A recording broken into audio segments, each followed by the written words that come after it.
time I'll call the Blount County Budget Workshop for April 1st to order. Ask for roll call, please. Kirby. Lewis. Here. Mitchell. Here. Moon. Here. Samples. Here. Quorum. Thank you. Now I'll ask that you do an emergency announcement, please, Pat.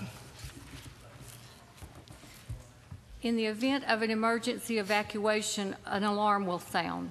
Everyone should exit the building by way of the nearest stairwell in a safe and effective manner.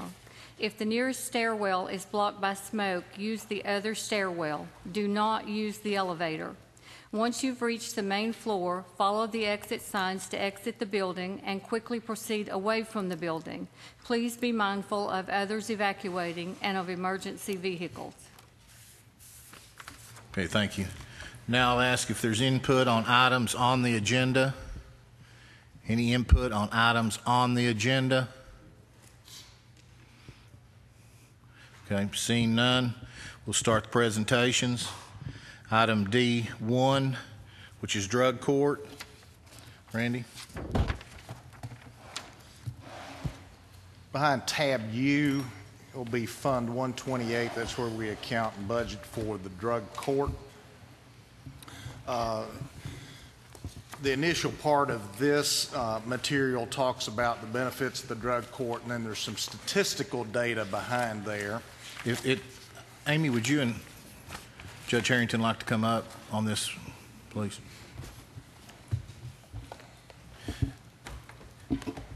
And boys, would you like to, I know that the presentation wasn't put in here for us just to read, so would you like to sort of talk about this? We can. Blount County Drug Court Program, for those of you, I think most of you are aware and are familiar with the program, but it is one of our only community-based alternatives to incarceration that includes long-term treatment and long-term supervision. It is one of the most successful programs that we have in the community. Many of you have attended our graduations, and I do appreciate that, and many of you have been involved in the program. But one of the interesting parts about our program is as the opiate problem and the drug addiction problem has grown in the community, so has the number of people that drug court is serving, as well as the services that we are having to provide. We are very proud that we have increased our numbers.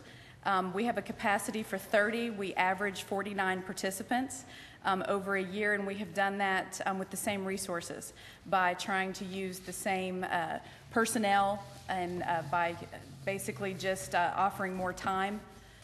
By doing that, we have also, when we were here last year, we talked to you about some plans that we had, including a drug court foundation, in an effort to try to get the community to support the program. I believe we talked to you about that we didn't feel that the drug problem was just a government problem, that it was a community problem. I'm proud to introduce the president of our foundation, Boyce Smith, who is here today, and we now have a 501c3 and we are up and running. So I was able, through all of the efforts of our director, Amy Gallion, she's responsible for that program, and so we did deliver on our promise when we were here last year. And Boyce is here with us to talk about some of the efforts on their part to help ease the pain on government for this problem that we have, because it is really a community problem. Our director is here, and she has some information for you that I would like for her to share as far as our statistics. The benefits brochure that you have, a lot of that information is just to give you some basic information as the benefits of what our program does. The reason we've included the statistical information with that is it helps it to make a little bit more sense as far as the numbers go.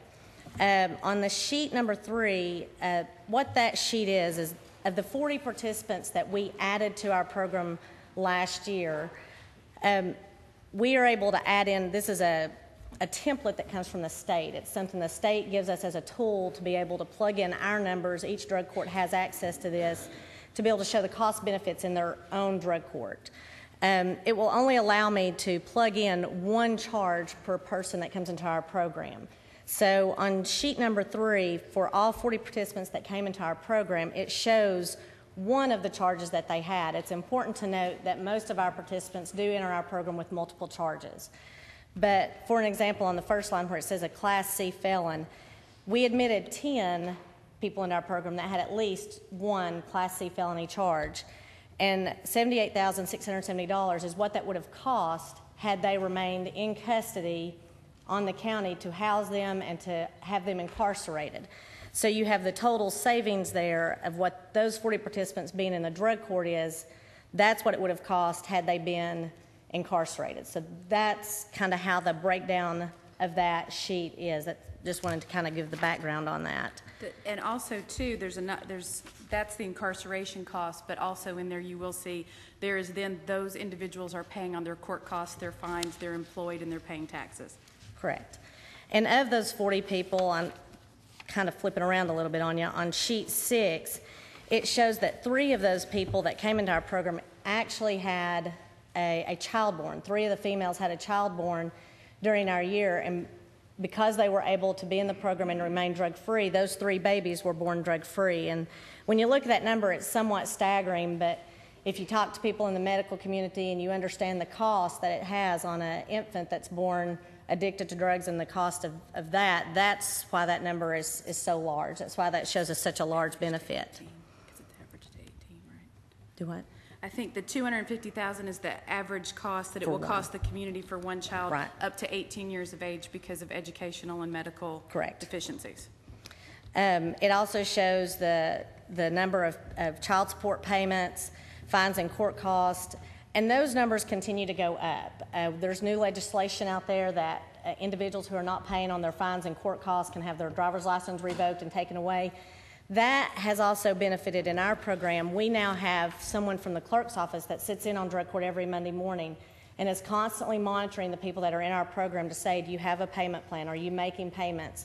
Because those people, our participants cannot phase up in the program. They cannot move forward in the program if they're not paying on their court costs. We monitor what they're paying. We monitor how they're paying. Not only these costs that it takes to incarcerate, we were talking about, how that affects them. If you look at the budget that we have, our budget doesn't fund our participants. Our budget funds the 4 staff member that we have at drug court, and it funds just our operational cost. When our participants come into the program, they are required to get a job. They're required to pay their own rent. They're required to pay their own bills. We teach them how to go into the community and live in the community as citizens and pay their own way instead of us paying that for them. For the individuals that we have that do not have jobs, which is very few, you're talking about people who may have disability, may have some issues of that nature, they're required still to, at least if they don't have a job, they have to do a minimum of 30 hours community service a week. We have one participant, it didn't take her long to figure out that she could work 30 hours and get paid for it, or she could work 30 hours volunteering her time. Didn't take her long to figure out, you know what, I think I can work a job. I think I can go out and do something that brings in an income that's money toward me instead of just donating my time. So that's kind of what the program is designed to do. It's designed to teach them the tools so that they are working, they're paying taxes, and they're giving back into the community instead of us housing to keep them incarcerated or them getting out and committing more offenses that is more of a menace onto society and causing more issues in that regards. Do you want to update them on the foundation? Yeah. As you're aware, we started a foundation. We actually applied for our 501c3 in April, and we had that in July. So we have got that up and running. We have received a couple of grants, one from United Way, but that grant had some restrictions on it, which needed to be, we couldn't use it for anything other than helping to get the startup going. So we've got that going. We've got a media blitz plan for May, and we had our launch board, and after the launch board, we actually have our full board of directors now. So we've got all that in place. We will begin asking people for money in June, but we are spending a little bit of money with a consultant to kind of help us make sure that the information that we are telling people will actually help them understand what we're trying to accomplish. I think most people, when you talk about drug court, they kind of get a little bit confused as to what that really means. Well, what that really means is you have to go minimum of 2 years and not fail a test. What that means also is that you can't get rearrested. So the opportunity for drug court is to probably get people to understand how complex it actually is. Now, the 2 things that I explained to you are just the 2 real simple things that I try to get people to understand, and I think y'all all understand, it's a lot cheaper for us to treat them than it is for y'all to jail them. And so that's the big thing with me, is that we all understand that it's a lot cheaper to have somebody pay taxes than it is to have somebody actually spend time in Jimbo's Palace. So if you have any questions for me about the foundation, we are up, we are running. Be glad to answer those. But really, to get a 501c3 and get the board in place in the first year was really the big two accomplishments that I wanted to get done. And the 501c3, I don't know of anybody that's ever got a 501c3 in 4 months. So I think that told us that the state of Tennessee realizes this is a big deal, and the federal government realizes this is a big deal because of the fact of the speed that they got that back to us. Thank y'all.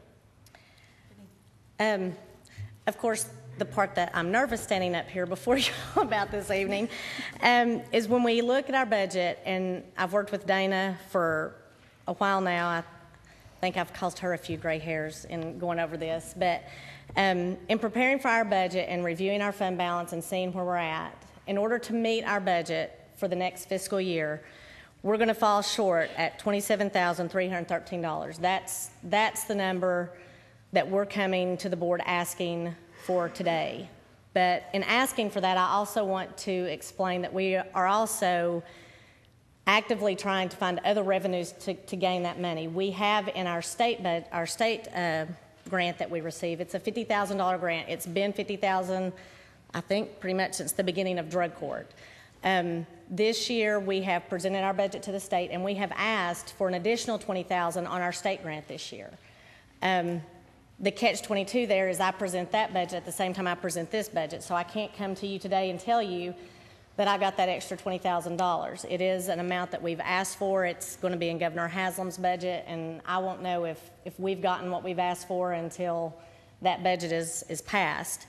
If on a good day we were to get that $20,000, then that leaves us only with the $7,313 deficit, which, you know, we are very hopeful and positive that we'll be able to make that difference through our foundation. But again, with our foundation being up and running and our media blitz starting in May and our fundraising efforts starting in June, I can't stand before you today and tell you that I know that I'm going to get that money through the foundation to help offset some of these costs. So we are coming, we are asking for those funds. And I think when we were here before, we discussed that most of the drug court funding, most of our funding, well, except for the grant part, comes from the drug court fee that is collected as part of court costs.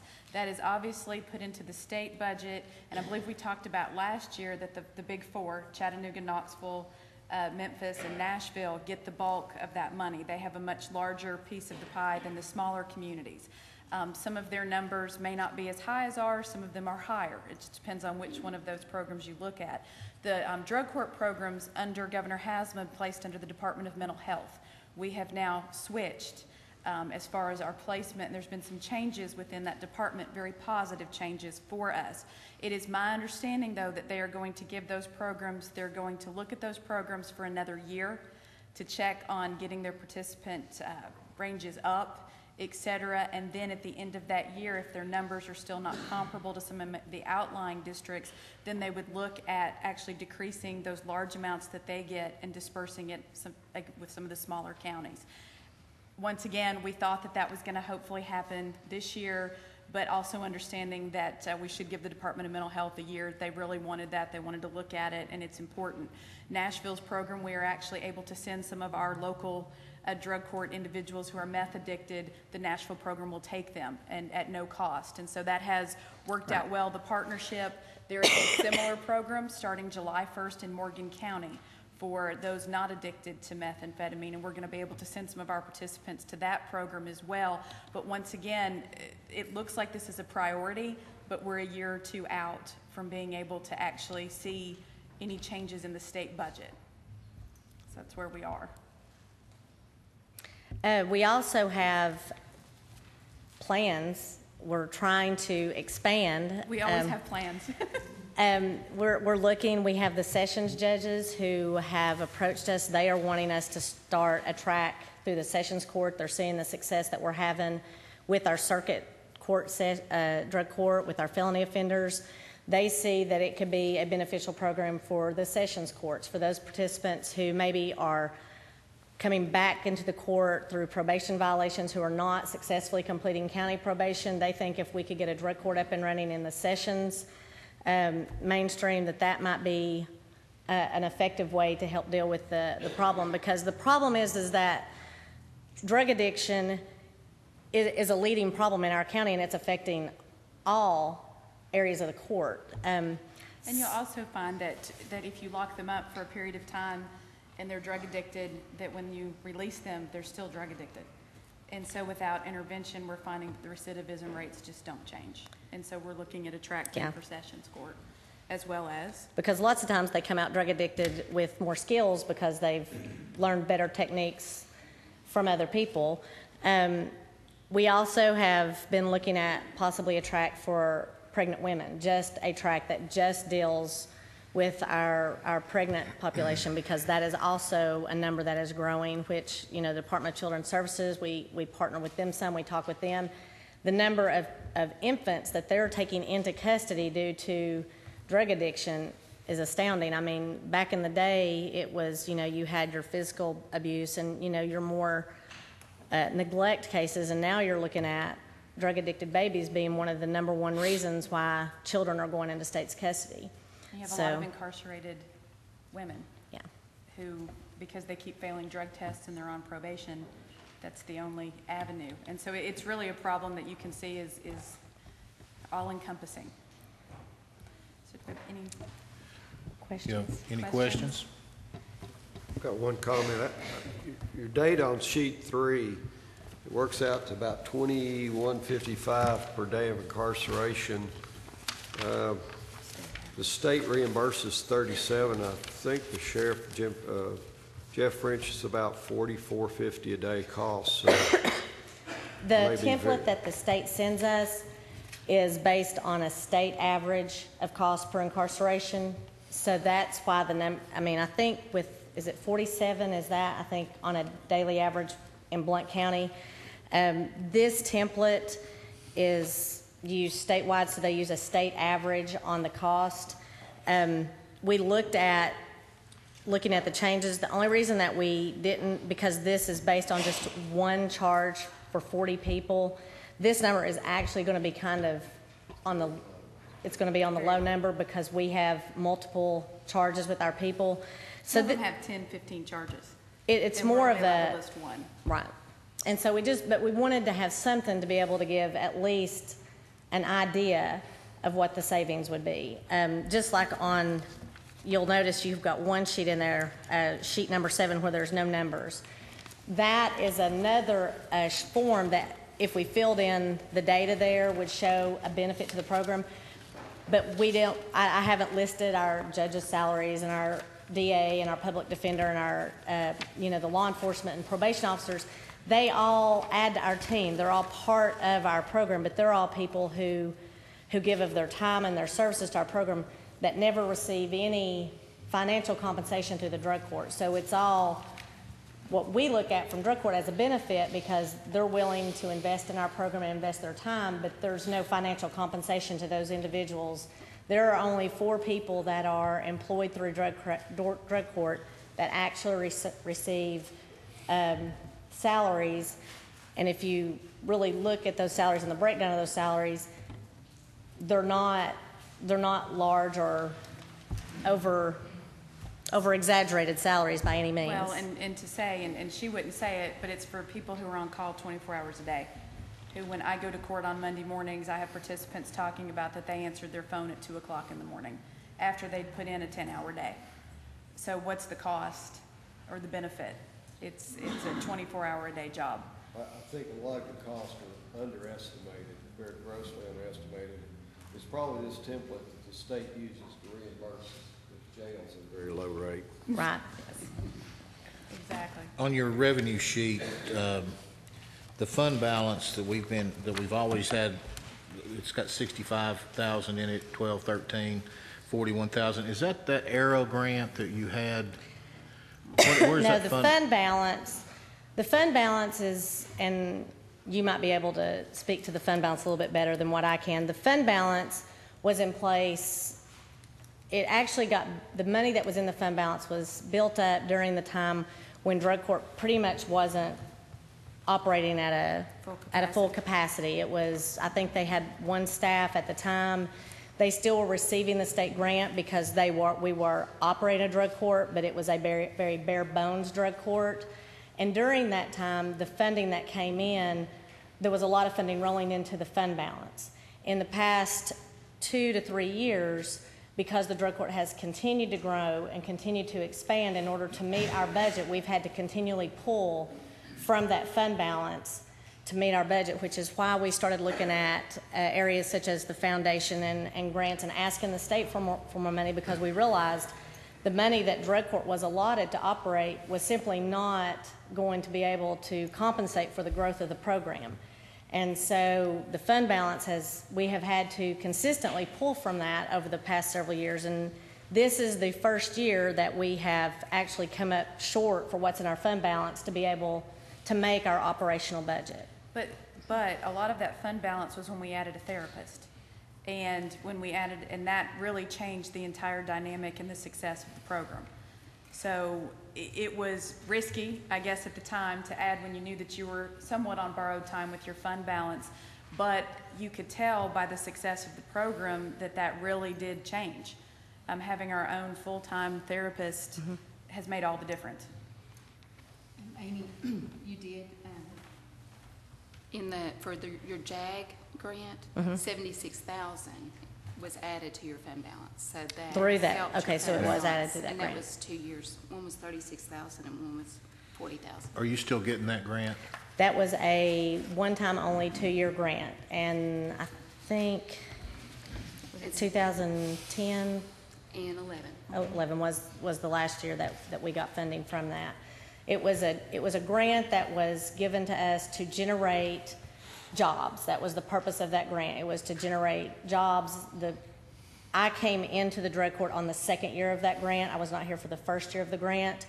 And during that second year is when we added our treatment specialist under that JAG grant and saw the benefits of it. And then for the past couple of years, we've had to pull from the fund balance to be able to maintain that position. Judge, you mentioned some kind of relationship with Nashville area over meth users. Do you all not accept meth addicts? Or? We call it DC4. That is Judge Norman's program in Nashville. It is so successful, and it is really the premier program in the state for meth. And so we have always partnered. He's the expert, and that's been a very successful program for our residents that we send to that program. Most of our program is, truth be told, opiates. I would say 99.9% of our program is opiate-based addiction. Given the fact that you treat those differently, Judge Norman has helped us out with his expertise, and then we have turned our focus to really they're both pressing problems. And so we've been able to partner. That's why the Morgan County program, which is going to offer a 9-month program where we send them to them for 9 months, and then they come back to us to re-enter our program for even more offenders that would be facing incarceration. It is going to be more based on all of those drugs that are not meth.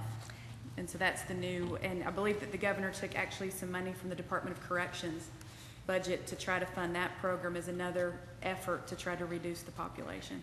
And the reason for that is because with the meth addiction and with people that are addicted to meth, the DC4 program is an in-house 2-year program, where our program is a 2-year program. At DC4, they are actually at DC4 for 2 years. Meth takes on, it's a whole different form of addiction in the fact that the effects of meth and meth in your system last so significantly longer than everything else. When they go into DC4, they literally are housed and live at that campus the way it's designed for the entire 2 years that they're in the program. And so our program is not designed to be able to effectively address the meth problem with the way it is set up at this time. And they don't count in our numbers. Basically, they're placed on community corrections and they are transferred to that program. So they don't fall under our umbrella. The only thing we do is help in the assessment and schedule the assessments with Judge Norman's program, and then we transfer them and all of their probation and community corrections to Nashville. Yes. That's how that works. Any other questions? And I would just tell you that obviously you've done a good job. Looking forward to seeing, that these, probably some of those funds were not going to be available.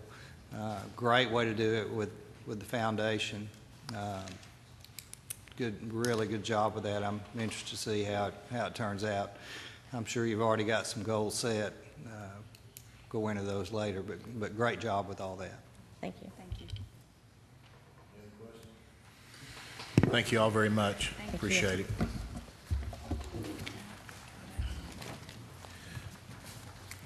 Next item is D2, debt service, tab V. The biggest change you need to keep in mind here is at the beginning of this fiscal year, we got out of the tourism business and turned that over to the Tourism Authority. The result of that was we took an asset off of our balance sheet in the visitor center, and we also took the associated note or loan on that asset off of our balance sheet. And in addition, we paid over to them the reserve that was there for the asset. We transferred that to the Tourism Authority. So the numbers that you see for actual and the estimated column for this year is higher than the original budget was because of all those transactions. And I think we actually brought those to you at the commission level in 2 different installments, if I recall correctly. So don't get alarmed if you see debt service estimate for next year being $1 million less than what our actuals are this year. It's because of that balance sheet transactions that we had to gross up this year.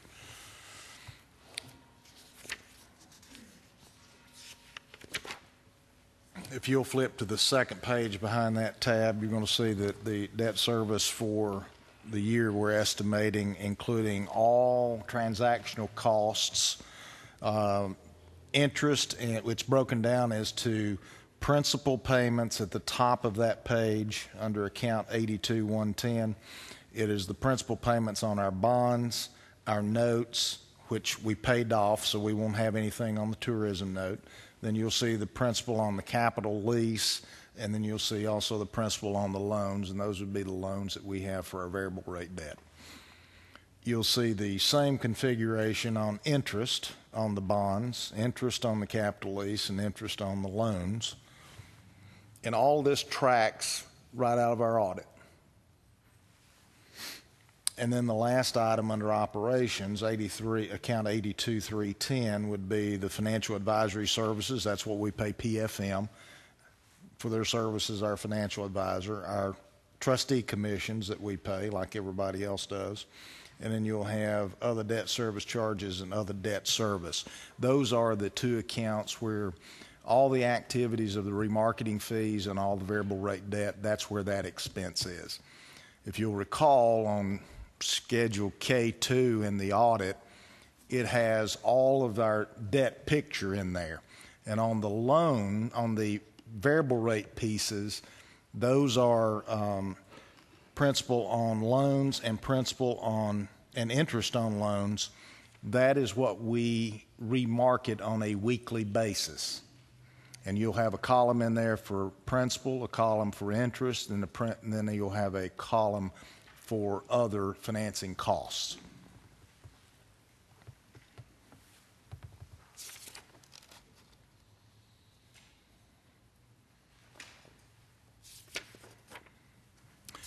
The other piece that I need to bring to your attention,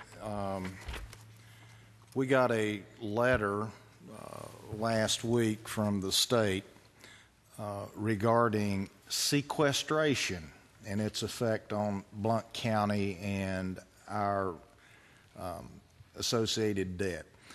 The bond issue that contains the qualified school construction bonds is associated with those items that Congress is going to apply sequestration to. So we issued financing for $14.8 million, whatever the number was. And then those were qualified school bonds, which meant as part of that stimulus, money came back to Blount County so that we had no carry costs, no interest costs associated with that debt. And we get that in a form of an interest rebate from the Treasury Department. And that transfer is built in here. We reduced that transfer for 2014 fiscal year by $65,000 or $70,000, something like that. And that is because sequestration will hit this program to the tune of 8.7%. And in my opinion, that's all it is. So Joel, you don't have to write this if you don't want to. This is yet another way that the White House and Congress are trying to stick it to local governments and everybody else that they can build a case for whatever it is that they're trying to do up there. If they ever figure it out, I wish they'd let us all know. We send that money, and they send it back to us in the form of a rebate. Can we not just deduct that and not send as much up? I wish we could, but they don't work that way. Much like the We state, tried to do that.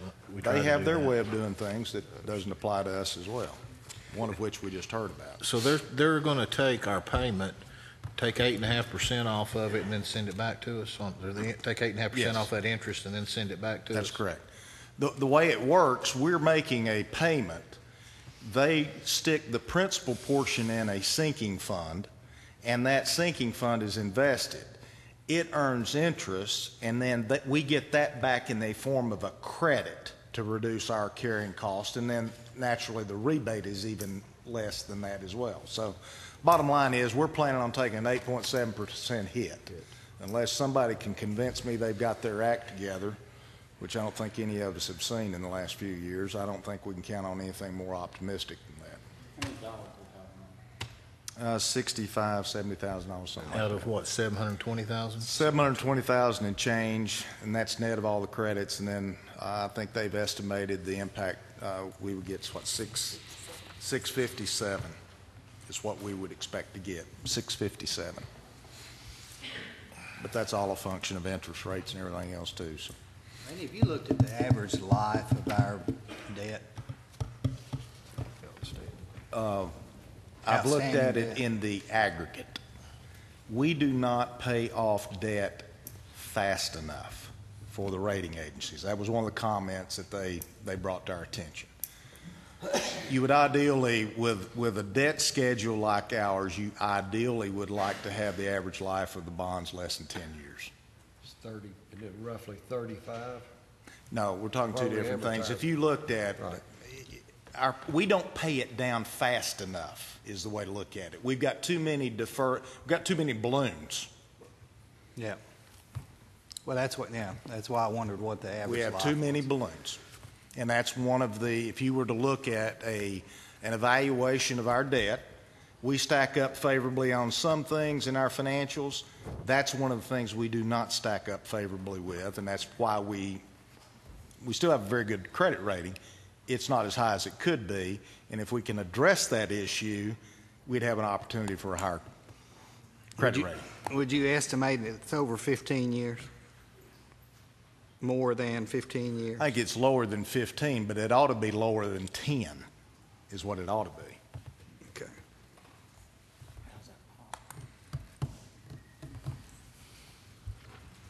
Thank you. But we're budgeting use of fund balance a greater amount than we budgeted last year. Yeah, and part of that is because we missed the penny estimate in the current year. And we're not making any recommended change in how many pennies we put into the debt service fund, and we ought to be. But I'm not recommending anything right now because until we get all of our revenues finalized.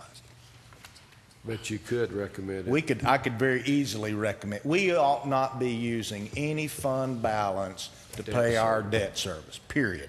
Correct.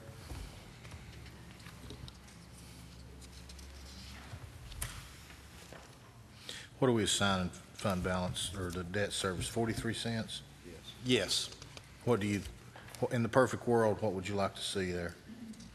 Well, we're estimating 1.4 million for next year, so that ought to be at least 4 to 4.5 cents additional. Yeah. There were some that suggested we ought to take a nickel off of it last year, for the current year, to use for other purposes, and that just make it that much worse. That motion was made.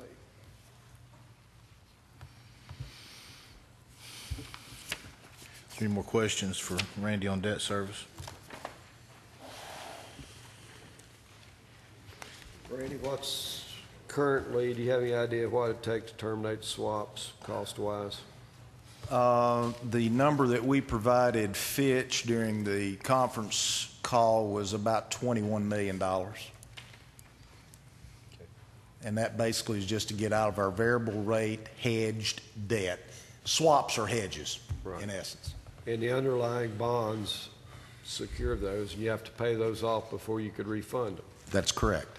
And one of the questions is that termination fee, that $21 million, is that something you could issue tax-exempt debt to fund or finance? I'm having that researched by our bond counsel right now. But as rates go up in the market, the buyout of the swaps go down. They get cheaper to terminate. That is correct. We need to be, it's counterintuitive. You want to be sitting here thinking and wishing interest rates would go up, because then it makes that termination fee go down. There's an inverse relationship. And ideally, the way in theory, the way these are structured, neither party gets hurt, because the only way you're ever incented to get out of the deal is one party or the other's got to decide it's not good for them, and they decide they want to terminate the transaction. Otherwise, it stays in balance. How much debt do we have right now? I believe this year will be less than $200 million. After 13-14, it'll be less than 200 million? Or after Yeah, I 12-13? think- you didn't bring up. That's okay. I believe next year, at the end of this 2014 budget, we will have less than $200 million worth of debt. Good. Any more questions? We'll move on to D3, tab W, capital, all funds. Okay, this is, again, trying to address some of our areas of improvement.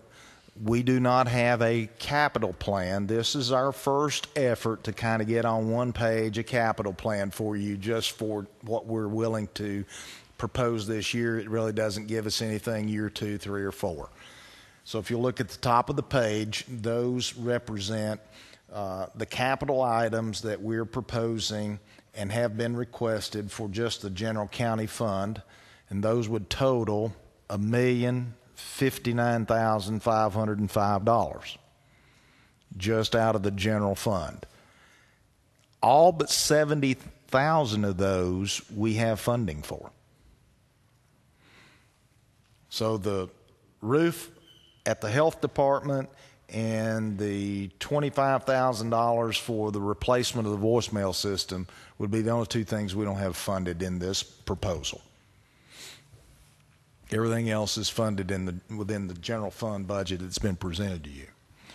The second block of capital items are Fund 112, and those total $211,000, and that's the courthouse jail maintenance. And we have 3 projects there. One would be to fix some of those problems at the Justice Center on the roof repairs and some brick sealant that needs to be installed to cut down the waterfalls in the circuit court clerk's office and in the main part of the building. And then we have some pretty serious safety issues with some spalding and some brick and lintels that are falling off the back of the 54 addition to this building. And that's estimated to be at $61,000. And then This structure right here, and you can see evidence in this room, we have a roof leak on this building, and this is proposed that we replace this roof on the old portion of the courthouse is $120,000. All of those have funding as well. There is a fee that gets collected on all the court cases to fix courthouse and jail maintenance, and that's what it's for. And as you'll note there, the reserve as of close of business last week, we had $217,000 in that account. Then the libraries, Fund 115, they have proposed three capital items that total $98,500, and they have adequate reserves to fund those, as you'll see noted there, of about $181,000 in change. And then Fund 122, which is the Drug Control Fund, they have proposed $266,000 worth of purchases for law enforcement equipment. And they have, at close of business last week, just a little under $1.5 million for those associated costs.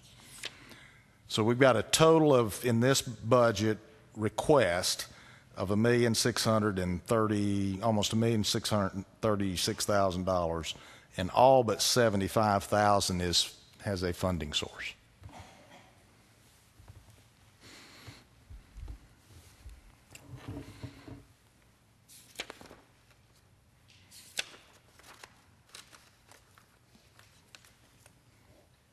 Any questions or comments on those items?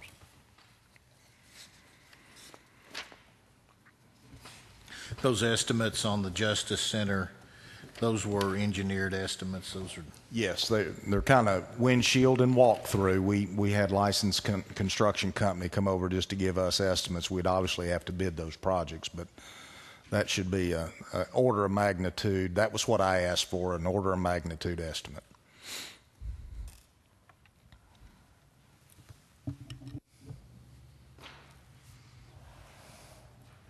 Is there any questions?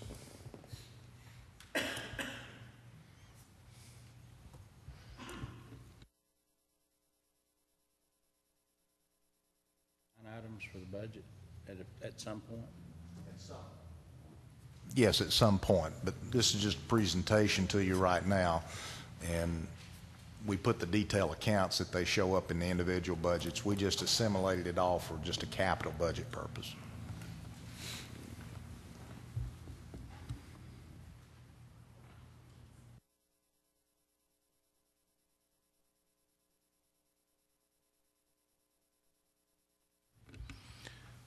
Okay. This time I'll go to item D4, tab X, which will be the schools. Rob, if you'd like to come up.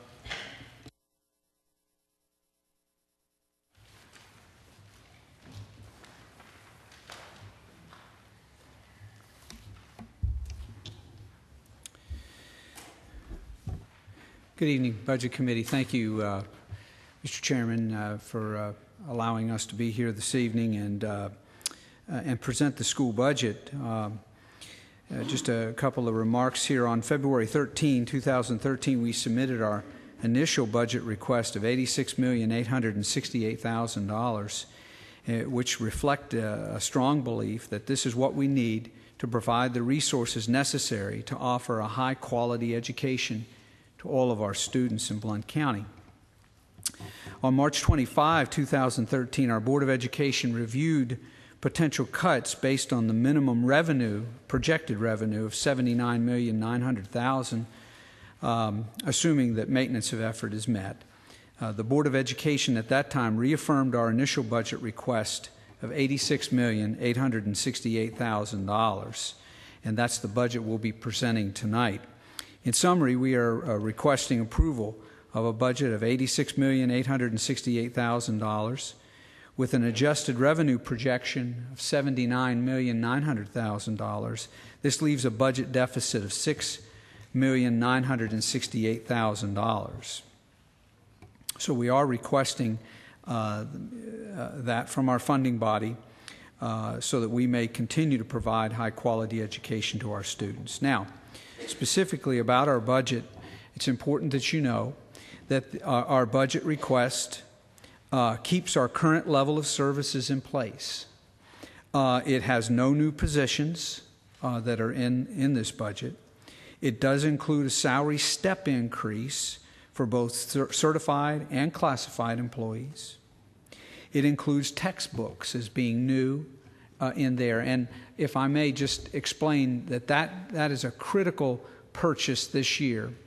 A couple of years ago, due to some fund balance and federal dollars, we were able to finagle and purchase math textbooks that are aligned to the new Common Core state standards.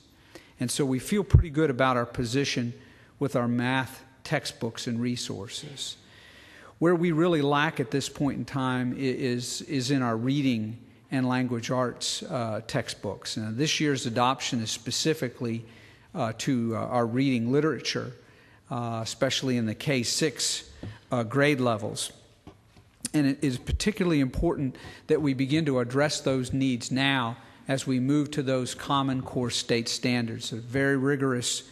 Currently, our textbooks are not aligned to those standards, nor will they be aligned to what our teachers and students will be measured on. And so it's a critical purchase for us at this time. Technology, as you well know, and I think many of you have been out to our schools, and I appreciate you taking the time to do that, is that in this budget includes an additional $300,000+ for our technology plans. Part of our strategic plan in the school system, we plan to spend somewhere in the neighborhood of around $650,000 a year on technology investments. Last year, we had that number in and cut that back in half, and so we're just asking for that other half in this budget proposal tonight. We're way behind in technology, and a couple of pressing issues as it relates to that is the new online testing mandate that comes down from the state, that in 2014-15, we will be expected to have online testing throughout our entire system. Both as it relates to our K-8 program as well as at our high school. In fact, we're doing online testing with our writing assessment at the high school this past year. We did that, but that was just for our 11th graders this past year. But you can imagine when we're testing grades 3 through 12 and even our EOCs being online, that will definitely put a strain on our current system. And we have done some things crediting both the Board of Education and the Board of Commission to address some infrastructure issues, but we have many, many miles to go before we're prepared to implement PARC testing online, and many miles to go before we have students that are prepared to take those exams as it relates to using technology in the classroom on a daily basis. We also have library books in this budget as well. It's not a lot in terms of percentage, but $100,000 you'll see here when Troy goes over the budget detail with you. But we really have not invested in our libraries for quite a number of years. And so we are requesting that we do that. And let me say that some of those that investment will not go for what we would consider typical standard text literature in the library. It very well may go for online text and digital readers and things of that nature as well. But it will trickle down into our library specifically. So at this time, what I'd like to do is ask Troy to come and give you more of an overview of what is in the budget, and then certainly ask for your questions and comments at that time. Thank you.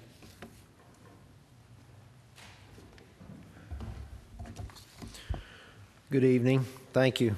I think Mr. Britt covered the key increases fairly well, actually, and it's exactly what we talked about at the joint meeting last week that you also kindly attended with the Board of Education. I'll highlight a couple of things. The amended budget that we have right now for 12-13 is $82.6 million. And as Mr. Britt noted, we've requested a total appropriations budget next year of $86.8 million. If you exclude a one-time technology investment from the state of $590,000, which is in that, and we have an offsetting revenue on the revenue side for that, which doesn't really affect the budget. Those net increases that he referred to for compensation, a step raise for all employees, textbooks, the library books, technology investments, is a net increase in taking into account the cuts and turnbacks of $3.6 million. So, I can answer any questions, or I will try to, related to the details of that budget. On the revenue side, we're looking at an initial budget of $78.3 million, and we've added an estimated $1.6 million for a minimum maintenance of effort, which gets you to the $79.9 million revenue number that he's referred to. So that includes, of course, based on the value of the penny for property taxes set by the mayor, Mr. Vineyard, and at 96% collection. That includes sales tax projected at 2% growth based on where we're at this year, which is down from last year. And of course, we have state revenues that we've not gotten any estimate back from the state yet, so we'll amend that once we get that estimate. But right now, we've got about $600,000 or so additional dollars in BEP revenues in this budget. On the revenue side, we do not have any use of fund balance because I don't believe we will be allowed to use. We're not going to have fund balance to legally be able to use to balance the budget. So I've probably talked a little bit in circles, but just to summarize, total appropriation request of $86,868,000. Total revenues that we think we have are $79,000,009, with a revenue request or additional revenue request of $6,968,000. So I'll be happy, or Mr. Britt will try to answer any questions that you may have.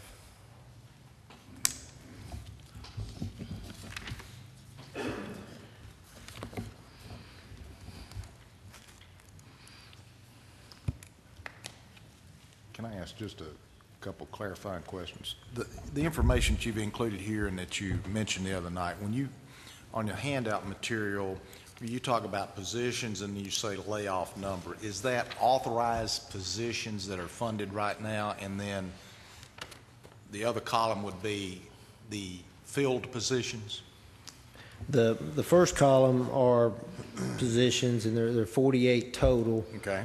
That if these cuts were made, those are current positions that we have funded in the budget right now. Okay.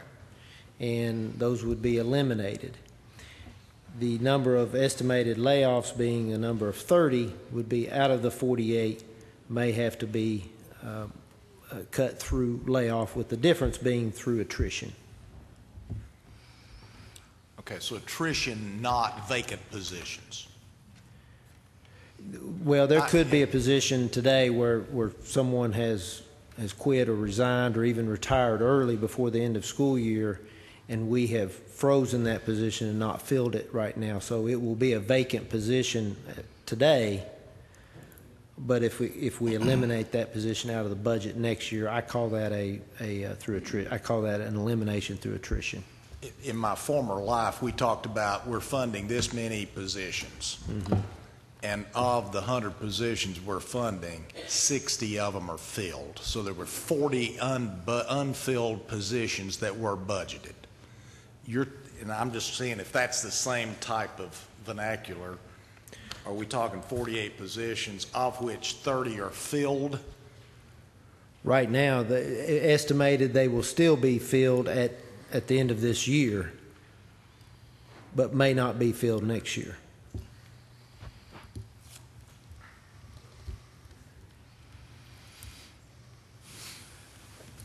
Let me put this in full way into the talk. if you had to make these cuts, are there 48 people that'd be laid off or 30 people that'd be laid off? 30. Okay, and 48 positions eliminated? Yes, sir. Okay. That's what I'm sorry. thought. I'm just, Mr. Logan, ma'am, Mr. Chairman. yeah. Out of these 48 or 30 full-time head count, are any of those 48 being eliminated that were funded with the stimulus money of 2 budget cycles ago? We had one-time stimulus money. I think it was 30-some-odd people employed. Do any of those 48 that are represented here, are any of those people that were employed with the stimulus money? 2 years ago. 3, I believe. Well, 2 or Yeah, 3. we'll go They're not 3 budget years. Of course, currently we don't have any stimulus money that are Correct. funding these positions. I could not say that the stimulus monies 3 years ago was used specifically for these positions necessarily. Although we used 2 years ago, I think we used education jobs money to fund 28 or so teaching positions. Okay. Most of, and some of that, and the new positions that came out of the Prospect Elementary School, that was 2 years ago. So, no, not specifically, no. Okay, thank you. The $6.9 million, and I correct, Randy, hold me to this. We're talking a 38-cent. Is that a 38-cent tax increase? If you were to divide that $7 million by roughly $182,000 a penny, that's about 38, almost 38.5 cents, equivalent to a tax increase.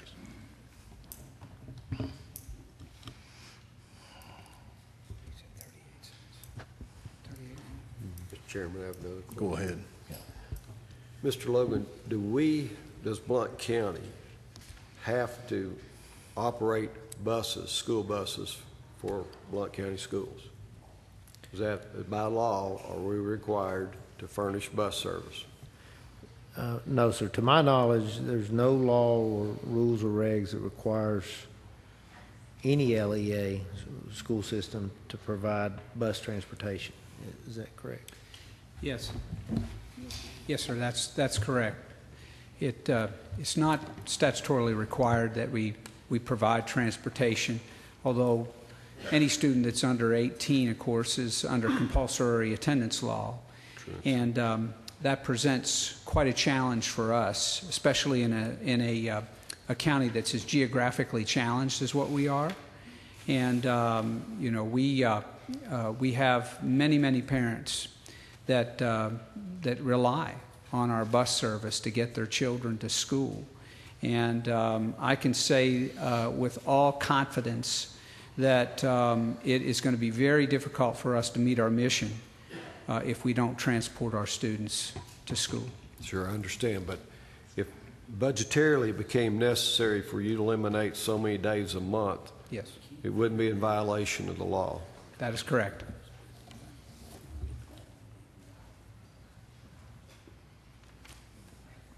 Gerald? Thank you. On the $8 million, Randy, they're requesting, how much money would they have to go with split dollars?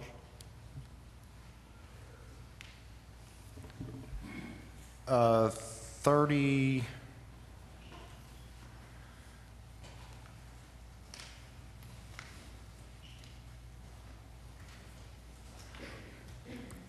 A 38.5-cent property tax increase would generate $11.7 million, of which our school system only gets $7 million. So the 38 cents would take care of the whole That's, middle it welfare in takes, Blount County. it takes 38.5 cents to fund Blount County schools what they've requested. I thought I understood you to say that 38 came from the 182. The only, Which is just the Blount County. that's only the split. Yes. The portion of the A penny generates 304,500 countywide. The schools only get, because of the split, they only get 180. I'm just using 182. Are we in the ballpark? Yes. 61%, is that right? 61% roughly? Almost 62. Almost 62%. Okay, thank you. Steve? Do you have your light on? You want to? Oh, no, I'm good right now. I do have a question. Randy, I have a question for you. Is there anywhere in the county budget right now that we could come up with any or all of this without a tax increase? Not that I'd recommend, because it would exhaust every bit of reserves we've got. And I can't in good conscience. I'd be a fool to recommend you consider that. I mean, it totally wipe out all your fund balance. And here's where you find yourself. The problem is we've dug a deeper hole for next year. I don't think anybody would be raising property taxes to increase fund balance.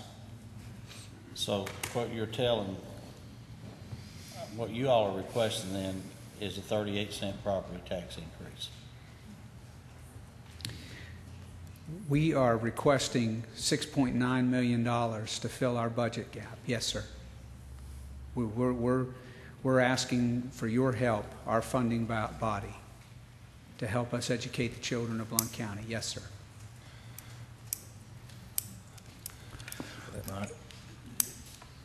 Troy, just to back up a minute, on the stimulus money, you said that equated to 28 positions, approximately. Well, okay, you're asking me to go back a couple of years. The stimulus money being the education jobs money, because there was more than one stimulus package. You had the ERA money that came through with Title I. We had monies in that. We had monies in special ed. But if you're talking about specifically the education jobs bill money, which was in the amount of? In total, it was about 2.3 million, I think. And it had to be used for compensation and or benefits. It was strictly, and it had to be used or spent on employees at the school building level. Either in bonuses or salaries or something? In any of those, as long as it was compensation and benefits. And what we did was in 1 year, we took 28, and I don't remember if that's the exact number, but it was equivalent, close to 28 teaching equivalent positions, and moved them over here and under that education jobs grant money, and paid for those teachers and some other personnel for 1 year. And then after that money was spent, it was one time and it was gone, and then those 28 teachers and other positions came back where they were before, if you will, and were being paid out of the regular general purpose school fund. Did we end up with a net of 28 additional teachers? No. The following year? No. Did we end up with a net of any teachers the following year? No. We did not add positions with that money. Now, it so happened that year we opened Prospect Elementary School, and I think we had to add a teacher at that school and an art or music position in the system. There were some net cut teaching positions in other places within the system. So it's fair to say that the $2.1 million that we used during that academic year didn't recur the next year? We didn't continue to incur the expense even though the revenue was gone? The teachers were there. I'm going to use teachers, but there were a few classes. There was a guidance counselor and a couple other school-based positions. They were there before that money came in. We were paying for them out of local. That money came in, federal monies, had to be spent. For 1 year, we used that federal money basically to fund those 28 positions for 1 year. And then after that money was gone, they came right back into our budget. They weren't new positions. They were there before that stimulus money came. What did we do with the salary money then that we took out to input the stimulus money? What did we do with them with the money that we took out of the salary lines? In other words, we put in the 2.1 million, and then we took out 2.1 and did something else with it. Where did that 2.1 go? We didn't. That was part of the deficit of the budget that year, so we didn't. So we used that to help balance the budget. That year. Yes. Okay. So, and I guess in part, I think that's part of the reason we're here today, is because we used part of the 2.1 or a pretty good portion of the 2.1 million to help balance the budget that year, which then wasn't there the next year. Absolutely. I mean, you're absolutely correct. I'm sorry it took me so long to get to that Well, point. I probably didn't ask it right, but that was what I was getting at. I think you've asked a good question, Mr. Lewis. We've really been, either with fund balance or from federal stimulus, ARA, or jobs bill money, we have been using one-time money in order to fill our budget deficits, to try to provide a quality education for our students. But there's no question that when you're using one-time money and your increased costs continue to go up, the gap gets larger. Thank you. Let me. Troy, at one time, when I was on the school board supervisory, we were funding 30-something teachers out of property tax. No BEP money. Are we still in that?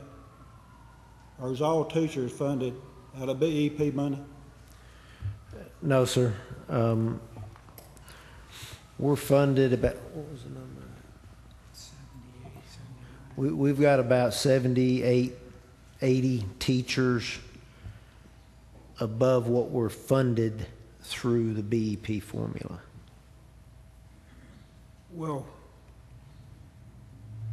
why would that be? Why have we got 80 teachers that state? Are we that big of a district? I mean, do we need that many teachers above what BEP says we need, or is that the scale they use? Well, that's the scale that they use. There's a lot of factors that go into that. One, if your ADMs, your membership, your student numbers, if they go down, then you don't earn as many teaching positions in the formula. Two, the state only funds, they don't fund 100% of all the costs of all of those teachers as well. Three, I think in the schools, the kids don't come in nice little packages of 20, 25, or 30 kids in the elementary, in the middle schools, and the high schools. So sometimes it's not possible to staff your schools with the exact number of teachers that the BEP formula says you specifically earn. So it depends on where the kids are, what grades they're in, and how they're distributed throughout the system. But it is a fair point to make that if we eliminated a teacher in a particular school, it would be possible to do that and still maintain the class size ratio that's required by the state. So you need these extra teachers to maintain that 2022 class, pupils per class. Some of them, yes. Okay, I got one more question, and when the state gives the BEPs, what they give, a 1.7 raise this year, or what was it? 1.5 is what I've heard last. Okay, on our side of the property tax, we're gonna have to double that in order to take care of these 80 teachers, right? Well, on the 80 teachers, that is funded 100% on the local side. That's true. Okay, thank you. Do you have any idea about BEP yet? I was looking at your projections, and if I'm looking at the right line item there on basic education, that looks like almost $1 million. Is that right? It is. Now, 590,000 of that is that one-time technology money. So you're right. So what do you think the BEP increase? Do you have any idea? I know don't. It's early. Well, I expect to get something next week. Okay.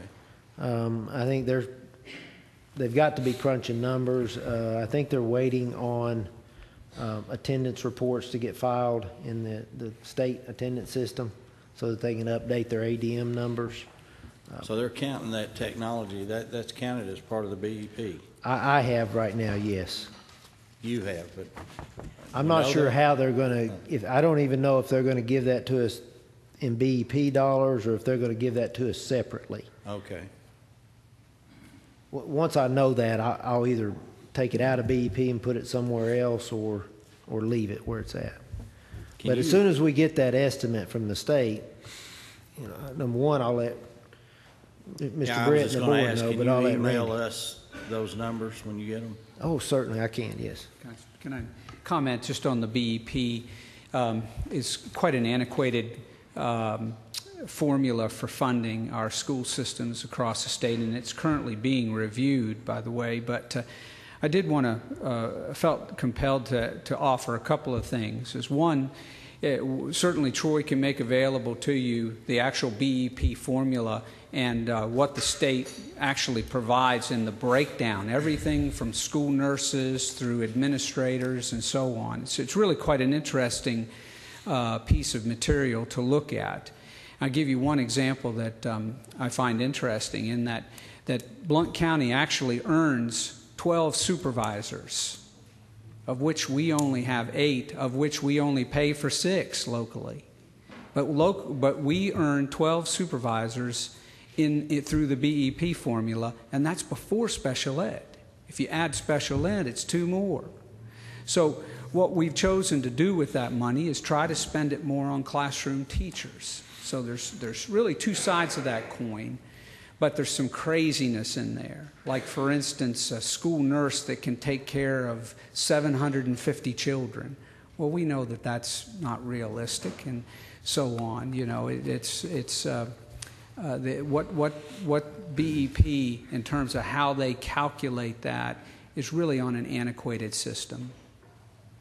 It would be a really effective system of funding formula, actually, if you had a big warehouse somewhere and you had a K-12 in it, with 11,000 students. It might work there, but it doesn't work when when you have actual community schools such as we do, which is something, by the way, I would advocate for. Thank you. Yes,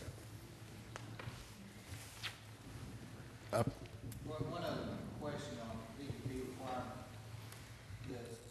It says now that we need, or we're required to have, how many, is it full-time equivalents? Is that the requirement as far as, is it full-time teachers when they say this is how many you need for your student population?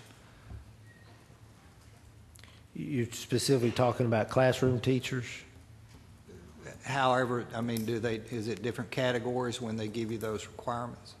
Yeah, for example, K-3, a kindergarten through grade 3 class has, at a school, the average in that K-3 school has to be less than 20.49. Class size, 20.49 students. And no one class can have more than 25? 25 kids. I'm not sure I answered your question again. I guess my question is, how many more funded teacher positions do we have than what we're required to have? Or do we know that? Okay. We have some. I don't know the answer to that exactly. I don't have that answer for you today, but I can get that. So can you, okay. Yeah. Let me clarify a couple of things. One, to Commissioner Sample's question about do we have any money available? The only resources this commission has available to it is its current revenue structure and any reserves or fund balance we have. What I was specifically responding to, if you assume you're not raising any other income, fund balance is all you have left, and that is fiscally irresponsible to do that. Secondly, for the amount of money we're talking about, local governments in the state of Tennessee basically have three ways of raising any substantial amount of money. The first is, or no particular order, property tax, a wheel tax, or a sales tax. That's the only way you can raise sizable sums of money to fund any public need. I mean, you could go out here and raise every little fee that you could and couldn't come anywhere near to coming up with this kind of money. So I wanted to make sure you understood that. And then I guess the third point I'd make is in response to Commissioner Kirby's comment, to fund the education request just out of property tax, we have to tax the county property owners 38 cents. And our school system would only get $7 million of that, which means the rest of that would get split among General County Debt Service and the other schools, Alcoa and Maryville, whether they need it or not. And therein lies the problem that we have in Blount County and other counties in the state where you have multiple school systems. The split dollars work against you. I think the superintendent's made a point very well in previous comments he's made when he compares what we spend on educating a child in Blount County versus what Maryville spends versus what Alcoa spends. It is mathematically impossible, and I was educated in Knox County, so don't hold that against me. You can never raise and catch up the amount of per pupil spending for a Blount County student that is spent in Maryville or Alcoa the way we are structured right now as a county. It is mathematically impossible. Of those three, we certainly tried one of those, which was to get the sales tax increase, which would have certainly benefited the school system and the highway department, but obviously that didn't pass, so it makes this even more difficult. Thank you, Randy. I could speak for hours on split dollars, but I won't bore you with all of that conversation here this evening. I want to say appreciation to you for allowing us to present our budget to you this evening, and leave you with this thought that basically our tax dollars pay for two major resources in our school system, and one is human capital. And we're not perfect in terms of tight. There's 20 students here and there's a teacher, and 20 students here and a teacher. But one of I believe one of the ways that we've been able to maintain and continue to grow our students academically is the fact that we have had ample human capital at the point of contact where teaching and learning takes place, and that's in the classroom. And I'm proud of that. And so that's certainly one of the ways. And then materials. And that's an area that we've really cut back on in terms of resources, materials, everything from paper to technology and everything in between. And we really need to address some of those issues at this time. So I respectfully ask for your help in funding our budget. Thank you.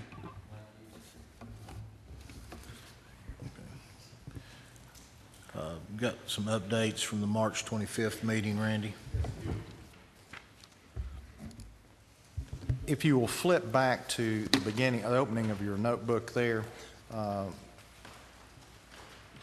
the first page, past the tabs, just flip one page. That's just the running summary on everything in the general county government that you've kind of been presented up to this point. The next page, we thought this would be helpful after our last meeting, just to give you a summary of all the account numbers and funds that that are contained in the sheriff's budget. The next page would be the same thing to summarize the 3 accounts that comprise the library funding. The next page would be a summary of the 4 accounts that comprise the highway department.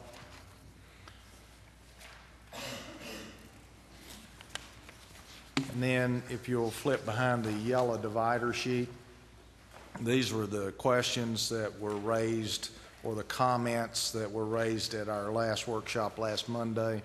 I've already addressed the Q-scab reduction, and that's behind tab V in your debt service.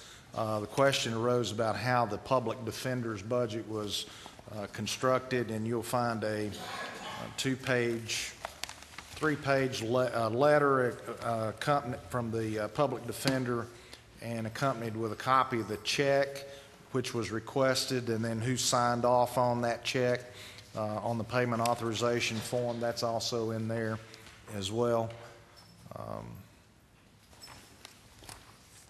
And then the next item, there was a question that came up regarding the cost that we have right now to provide SRO officers in the school system. We have 23 right now. That total cost is $1,270,566, and you can place this behind your tab S from last week, because that is to go with the 2 additional officers that was requested by the Sheriff's Department. No, it does not. That is current only. Current only. And then the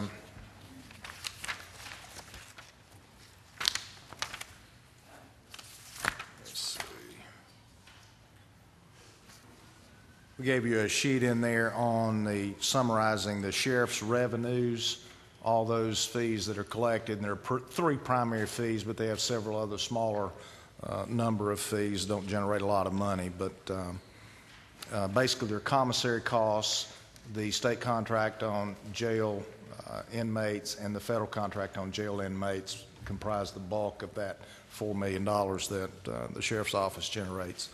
A question also arose about the trustee, how much money they collect, and the trustee said that they collect, his estimate for excess fees was $1,940,000, and that's correct. It's included here, but there's a total of $4 million that he generates in his office. Again, what we're trying to do is to give you the total story about the services that we provide and those that have the opportunity to generate fees or revenue of some sort.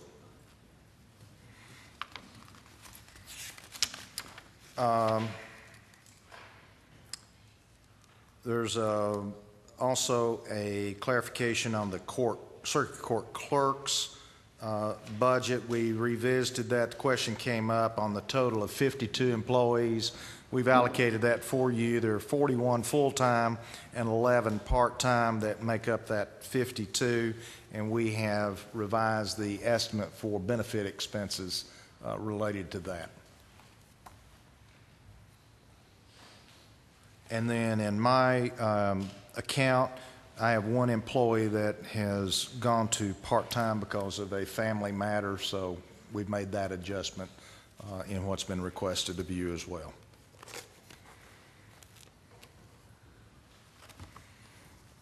And that's all the supplemental information. And then I have one other announcement if there are no other questions on that. Is there any questions on this item from Randy? Okay. And then the announcement I'd like to make is effective April the 11th, Dana West, that will be her last day. She has an opportunity to join Roane State Community College in a new capacity, and we certainly wish her well and thank her for her many years of service to Blount County. Well, she didn't give me a choice, so.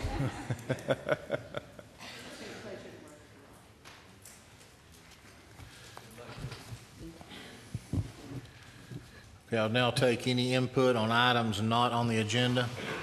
Yes, Commissioner Lael.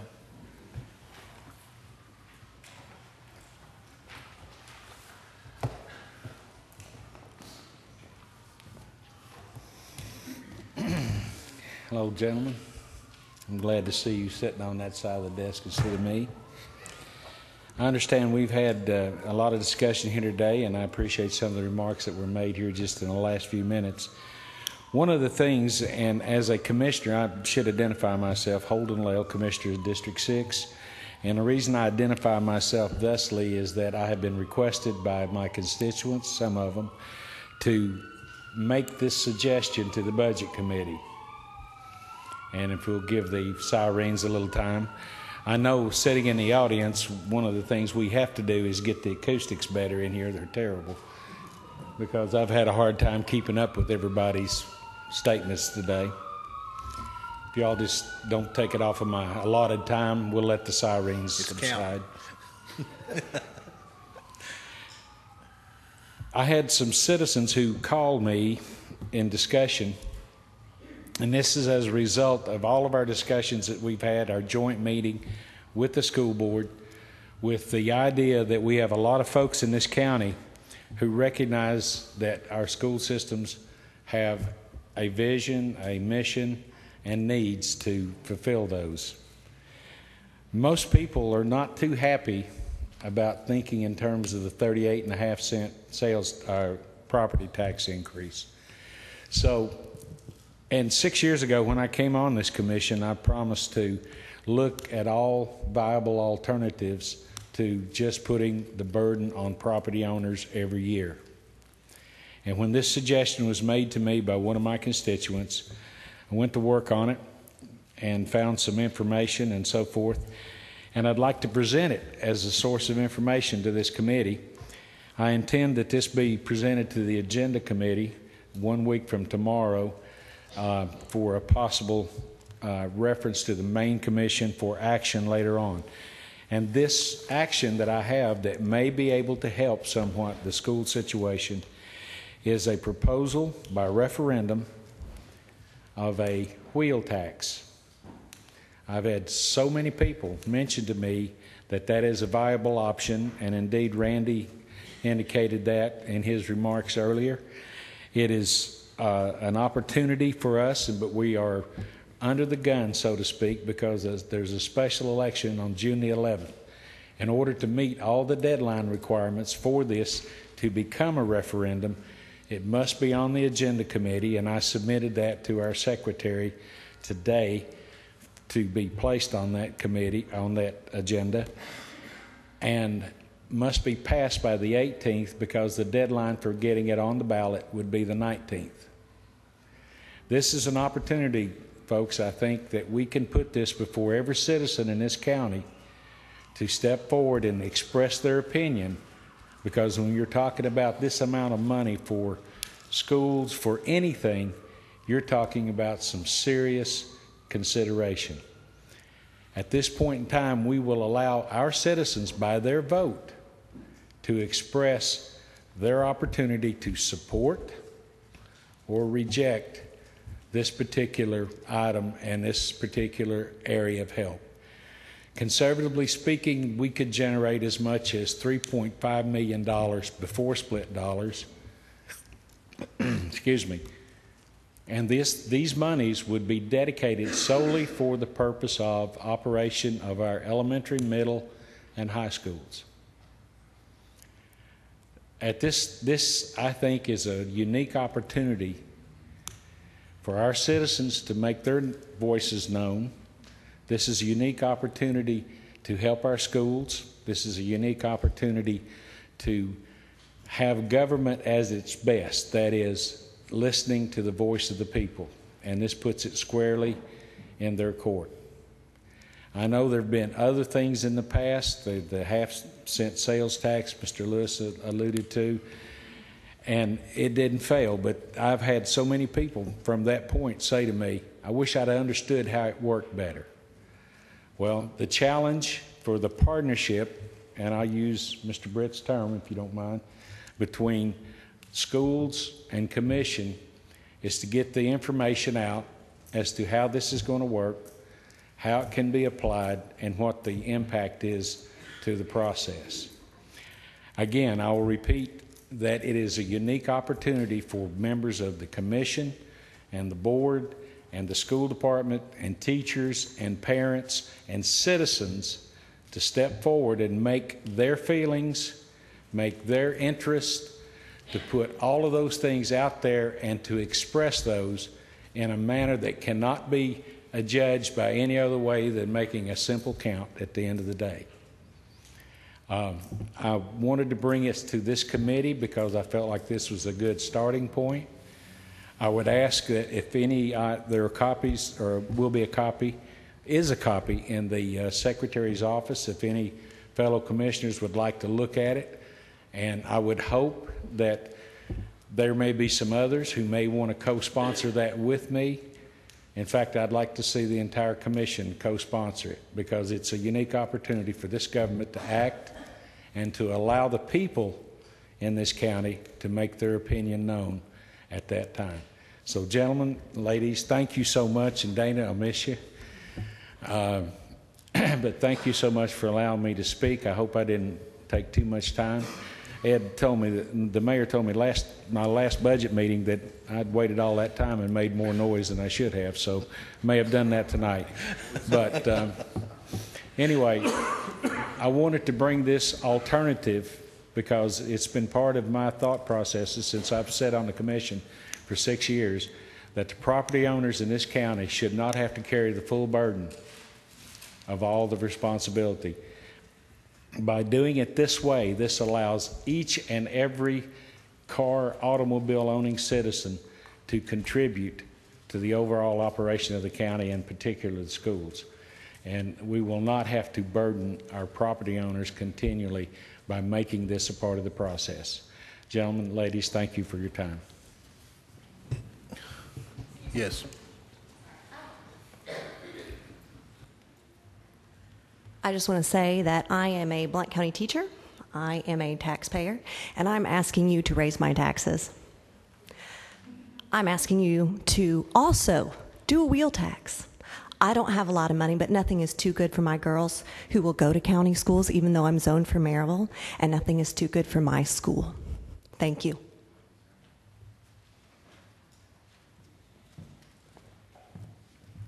I'd like to speak in support of the school district in terms of their funding issue. Let me give just a little bit of background. My name is Stan Giles. I'm not a shrill for anyone. We moved here 6 years ago when the Air Force transferred me here. We plan to live in Blount County for the rest of our lives, and hopefully that will not end anytime soon. By way of disclosure, my wife teaches in Blount County. She teaches fifth grade reading. She has actually taught in 2 other school districts in her relatively short history of teaching. That gives her a perspective that someone that's only been in one district doesn't quite have, because she's seen, contrasts from the others. She's not speaking, obviously, but were she to speak, she'd probably say that she's deeply impressed by the commitment of the school district employees. Probably even more so than where we came from. They're devout, they're committed, from the administration to the school lunchroom workers. Everybody seems to be, it's a generalization, seems to be incredibly devoted to the education process. The challenge is funding. It's obviously an issue across the nation. I don't read the newspaper every day, but I read it often enough to sort of know what's going on in the world of budgets. But I want to give you an illustration, and then I'm going to offer a suggestion. By way of illustration, my wife spends a pretty good amount of her own funds on school supplies. It's kind of a sore spot in our marriage over the years, but I've learned just to not look at the credit card bills, and she makes her way to Staples and Walmart, and that's just the way it is. She's a reading teacher, and a couple of years ago, she spent the better part of $1,000 of her own money just on books. Now, my wife is blessed because she has a husband that has a good enough job that can support her education habit. But there's a whole lot of teachers. There are a whole lot of teachers, and I think we all know that literally don't have that. Last week, she got $140 from somewhere, from the school district, to spend on something. She spent it on copy toner for her own personal printer. And that's kind of a sad situation when teachers are forced to show up at Walmart to buy their own copy toner. Where she came from, they just kind of went to the administration office and they had a supply closet for such mundane things. It's not this district's problem. They've got their own set of budget issues, so this is not a complaint. So here's my suggestion. Bite the bullet and raise taxes. Now, I should also be clear, I don't have any children in Blount County. Haven't. So I'm purely a taxpayer. I'm getting nothing direct out of the school system. Although our 2 children did go to public school, I'm a product of public school, and so at some level we all have benefited by those who have come before us. And let me offer an anecdotal perspective. We moved here 6 years ago from another state. We bought property in the county, and we literally built the same house we built there. I mean, literally. Here's the plans, build it again. You get better the second time, and actually this was the 3rd time, and so we've actually gotten pretty good at it. Our property, and this is apples to apples, we were in the county on roughly the same acreage. Our property taxes here are 32% of what they were where we came from. Now, that's part of why we moved here, so I don't want the commission to go too overboard. We don't need to get equity there. But coming from an outsider, the tax base in Blount County is not that bad. And I think we recognize that there's part of living in a community. There's things we have to have. We've got to have roads, we've got to have police, fire, etc. And then there are things that add significantly to the quality of life. That includes libraries, parks, etc. And all of those require funding. And at the end of the day, the taxpayers have to sit there and say, this is important. I would argue that our schools they absolutely currently have a basis of very dedicated employees. And what they need is some more funding. Thanks for taking my comments. Appreciate it.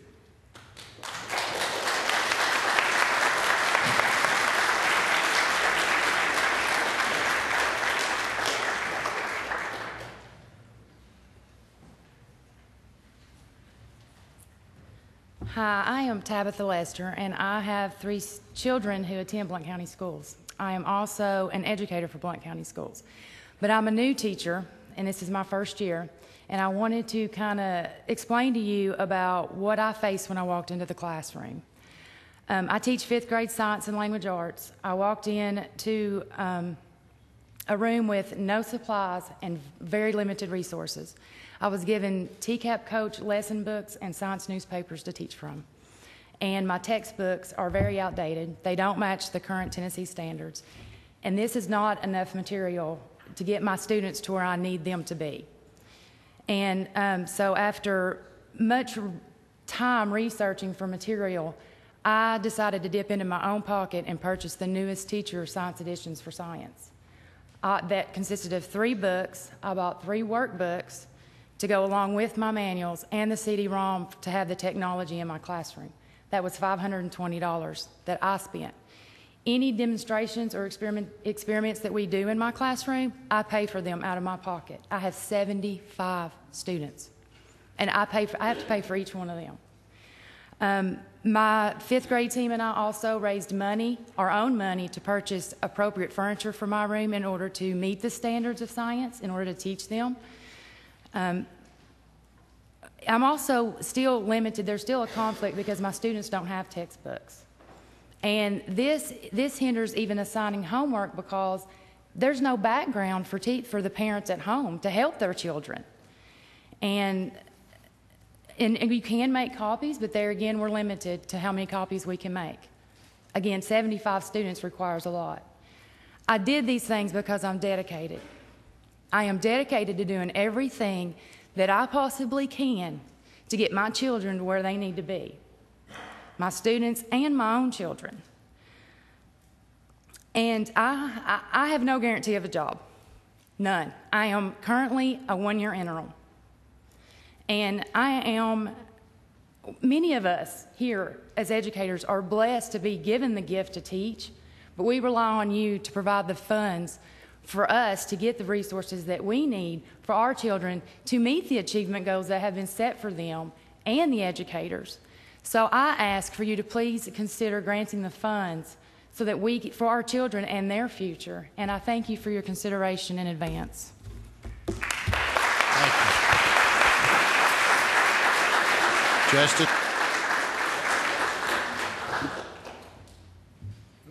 Ladies and gentlemen, I'm sure you've all missed the voice of Brian Bell in this wonderful committee meeting, so I'll do my best to try and step up in his shoes. My name is Justice Bell, and I'm a senior at William Blount High School. I wrote a letter to the editor, and it's not been published. I've not actually sent it in. I'm actually reviewing it for some rough draft proofreading. It goes to this effect. In May, I graduate with the class of 2013, and I've been a Blount County student for 13 years, including kindergarten. In the past 13 years, let me back up. I'm not a personal finance major. I'm not an economics expert. My report card that was released today will tell you very much the same thing. And the numbers of what was on the agenda tonight can be overwhelming, and they can be confusing.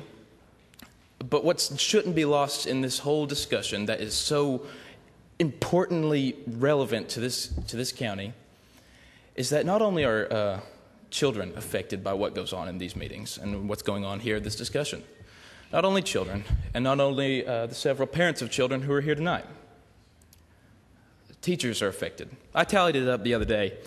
I've had over 50 individual teachers whose class I've been in since kindergarten, over 50. And I'm only in one of them. I'm only in your class right now, but please believe me, I'm not just doing this for an A, I promise. I've had over 50 teachers in 13 years. And I've had 5 guidance counselors and 6 principals.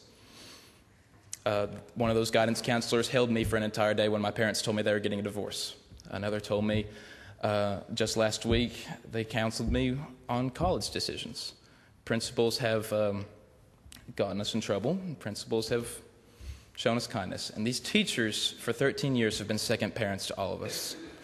And I have a stepbrother that is a senior at Maryville High School and a stepsister who graduated before her. I have a stepmother that teaches at Heritage High School, and I have a dad who's the superintendent at Alcoa City Schools.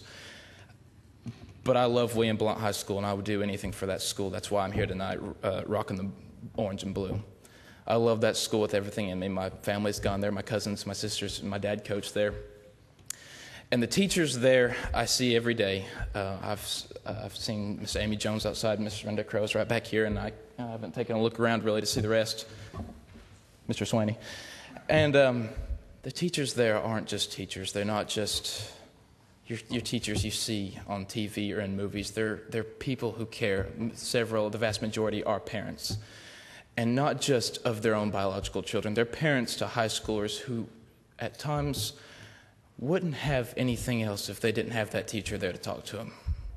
Some teachers have seen the worst of us, some teachers have seen the best of us, but all teachers know that they have their gift to teach. As was stated earlier, they have their gift to teach, and they have their niche in this county system to be a blessing and to be a light in children's eyes. And to some children, that means the world to them.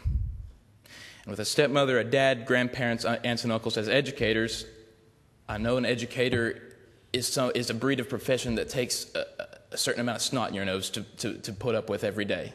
An educator isn't an easy job. I know that very well. And that just makes them extra important. They really are second parents. And it's my humble request tonight to the Blount County Budget Committee that you please consider the welfare of the teachers of the Blount County school system when you're making these very, very important decisions. And I also encourage, I commend these citizens who are gathered here, and I encourage all Blount County citizens to be as involved as possible in this issue, because when the education of today is made a lower priority, I fear not the ramifications for us students who are in school now. I fear the ramifications for our children who are in school in the future. Thank you very much.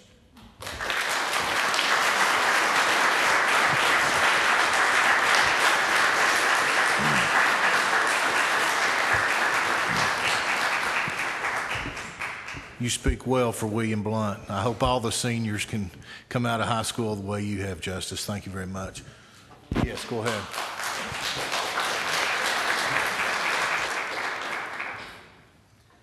First of all, thank you for the opportunity to speak tonight, and thank you for all that you do. I know yours is not an easy job. I would like to speak to you about what could happen if our schools, excuse the phrase, take the plunge.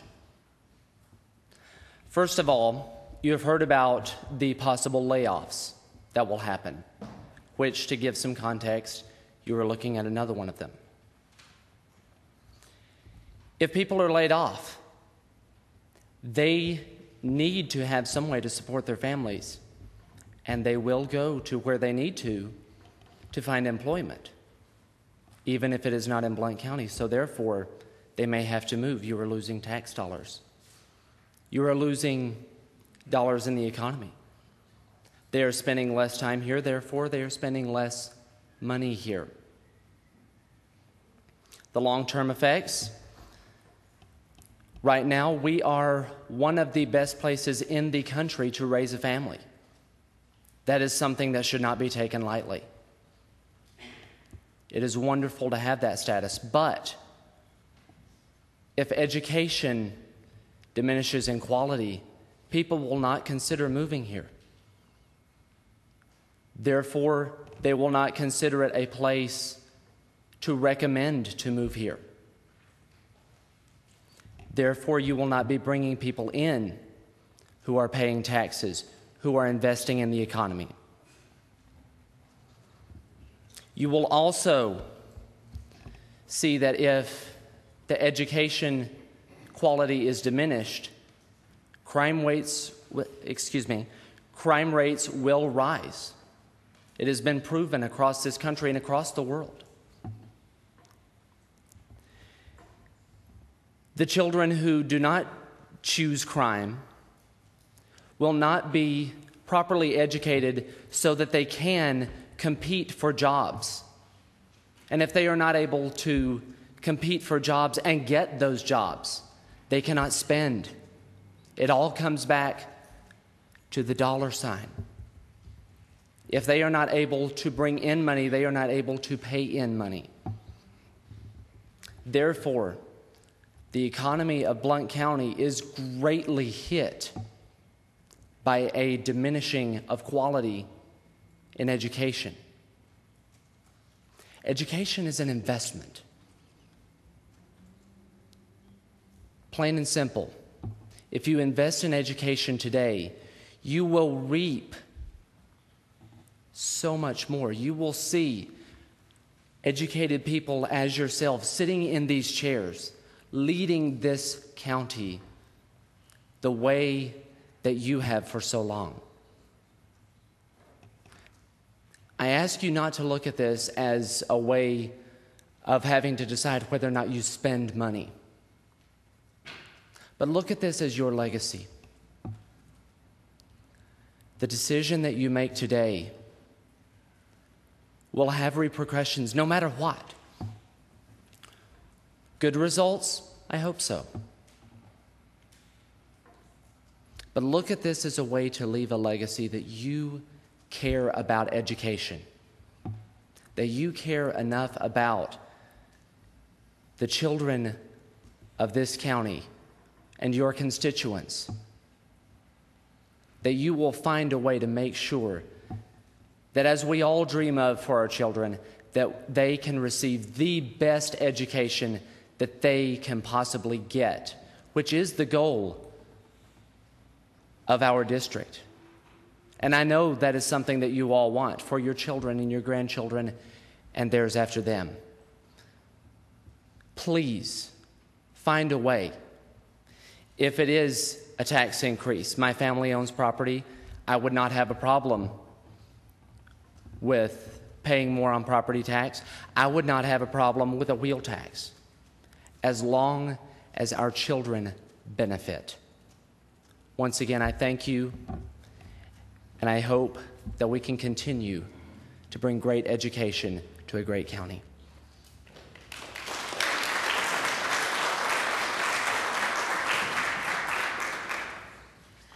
Bethany Schultzman, and I'm a 8th grade student in Carpenters Middle School. And I'm here to tell you how much school means to me. My grades are straight A's, and school means so much to me. This is one thing I excel in. I'm a smart student.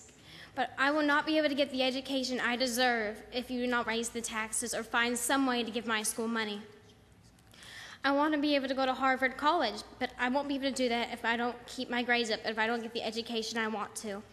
These teachers at these schools go above and beyond what they're supposed to do. I have a teacher sitting in this room right now, Mr. Crow, and he is the best teacher I have ever had. He goes above and beyond what he needs to do.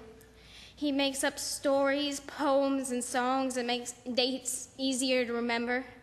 And he cares more about our students than anything in the world. And he means so much to me. And if for him to get laid off, that would be terrible.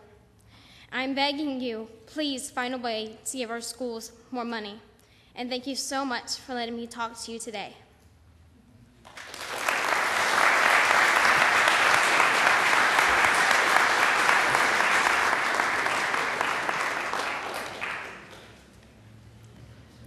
Thank you. I'm Linda King, and I don't work for the school system. So I'm going to tell you about the taxpayers and how they feel in our community. They don't want more taxes. I, like this other gentleman that spoke a little while ago, moved to Blount County because of the low tax rate we had. And if we continue raising taxes, we're going to be just like everybody else that says, oh, well, it costs so much more where I used to live. That's not what we want to happen here. We already heard that we have more teachers, apparently, than the BEP requires us to have. I think that's something we need to look into. Please hold it down. She didn't say anything when you were talking. Please don't say anything when she's talking. Thank you, Mayor. Also, we've heard year after year from Troy Logan that there are less students enrolled. This year, he said there are 100 less students enrolled than the previous year. Next year, we're going to see even an additional 140 students because of the new Clayton Charter School that's going to be opening.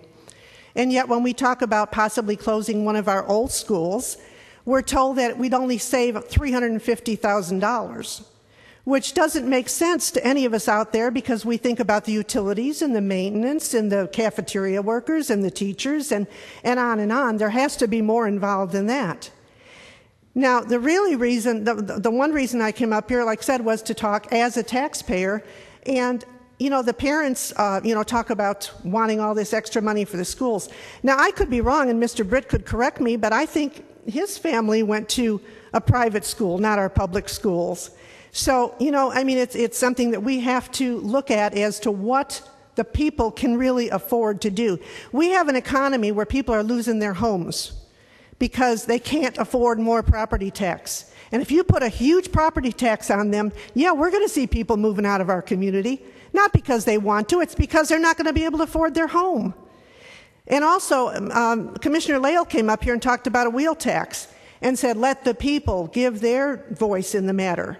Well, think about it. How many times have we discussed a wheel tax? We had a referendum, and 72% of the people voted a wheel tax down. Even our highway superintendent came up here and said, it's not a matter of asking that question again. The people have spoken. They don't want it. We are the taxpayers. We have cars. We drive. That's another tax. And that vote was already taken. It was discussed several times with several commissions in the last 10 years, but that was already on a referendum. So I hope that you'll think about that. Start really listening to the people. You had a vote. Stop listening to the bureaucrats. Thank you. Yes.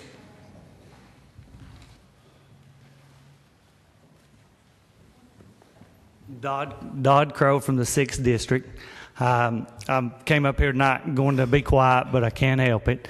And I know you're not the full commission, and we shouldn't unload on just you guys, but this is important. I feel like it needs to be said. I appreciate Commissioner Lael's suggestion, except my problem with it is that we need the money. Our schools are behind every county around it on per pupil expenditure. That's not Blount County. We're better than that. And I appreciate this little group here because they have set up here over and over again and made sure you all didn't spend money recklessly.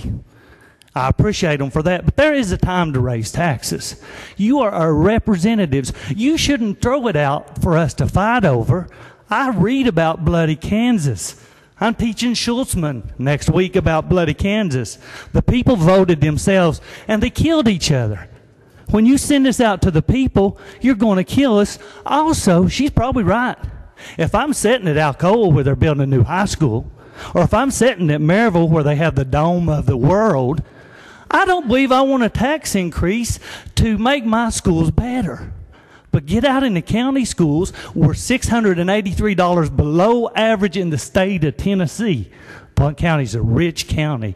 And so I'm saying, you're our representatives. You make the decision. I don't know if you can or not, but you put the tax on us. We chose you. You know it's time. I can see your faces when they start talking. You know we need some things. Take care of us. Take care of our kids. It's important. Thank you.